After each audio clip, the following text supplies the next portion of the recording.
Hello everyone, welcome to my new blog video. আজ চলে আসছি সোহরাওয়ার্দী উদ্যানের কাছাকাছি তিন নেতার মাজার ঘুরে দেখানোর জন্য।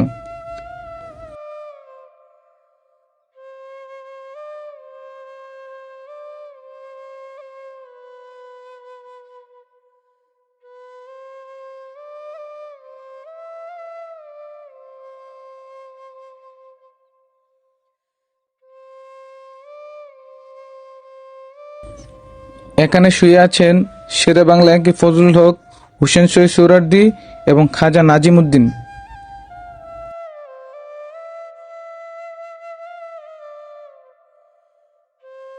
হুসেন শহীদ সোহরাওয়ার্দী এবং শেরে বাংলা একে ফজলুল হক সম্পর্কে আমাদের অনেকেরই কম বেশি জানা, কিন্তু খাজা নাজিমউদ্দিন খান সম্পর্কে অনেকে আমরা জানি না।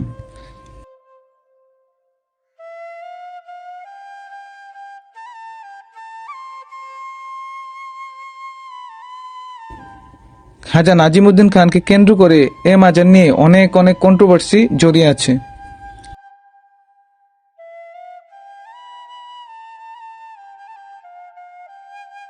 যখন বাংলা ভাষাকে রাষ্ট্রভাষা করার আন্দোলন হয়, তখন খাজা নাজিমউদ্দিন খান ছিলেন পাকিস্তানের প্রধানমন্ত্রী।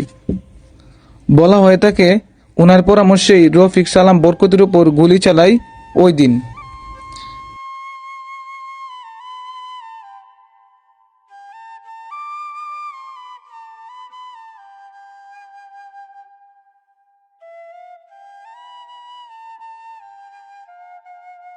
শেরে বাংলা একে ফজলুল হক এবং হুসেন শহীদ সোহরাওয়ার্দীর মতো জাতীয় নেতাদের সাথে তার মাজার থাকতে পারে কিনা সেটা নিয়েও প্রশ্ন তুলে অনেকে।